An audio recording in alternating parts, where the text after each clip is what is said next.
মাননীয় এমপি মহোদয়, আপনার দৃষ্টি আকর্ষণ করে এই ভিডিওটা করলাম। দেখেন আমাদের এলাকার অবস্থা।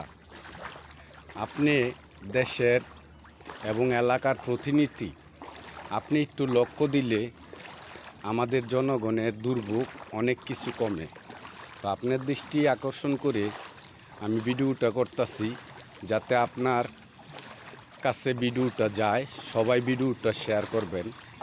এটা হলো পলাশ থানা, মেরপাড়া ইউনিয়ন ৬ নং ওয়ার্ড।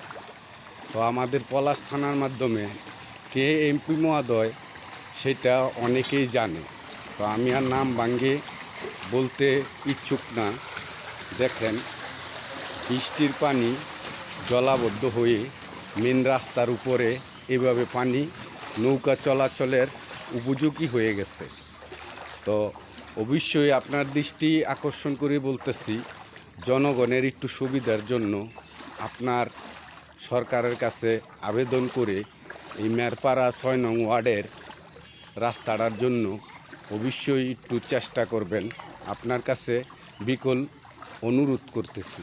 তো দেখেন আমাদের রাস্তার অবস্থা। স্কুল কলেজে যেতে পারে না পোলাপান, তারা যেই পোশাক পরে স্কুলে যায়, এই পোশাক ভিজিয়ে তারপরে স্কুলে যেতে হয়। তাহলে এরা কিভাবে ক্লাস করবে? অসুস্থতা ভোগ করবে ভিজে গেলে। তো স্কুল কলেজ সবই বন্ধ হয়ে গেছে। দেখেন পানির জলাবদ্ধতা কেমন হয়ে রয়েছে। তো আমাদের ইউনিয়নের বর্তমান চেয়ারম্যান নাই।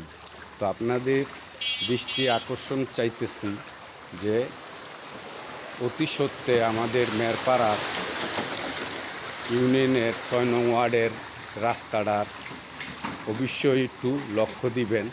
তো জনগণের দুর্ভোগ অবশ্যই কমবে।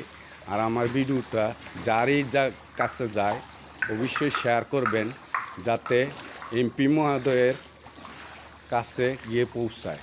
তো দেখেন রাস্তার পরিস্থিতি দেখলেই বুঝতে পারবেন, কারণ সবসময় বৃষ্টির পানি এইভাবে জলাবদ্ধ হয়ে থাকে। সবাই ভিজে হাট বাজার করতে হয়, বিশেষ করে ছোট ছোট পোলাপান স্কুলও যাওয়া আসা করে।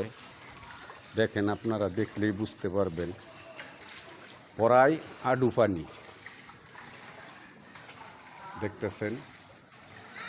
তো অবশ্যই আপনি আমাদের প্রতি একটু লক্ষ্য দিবেন, যেহেতু আপনি দেশের জনপ্রতিনিধি।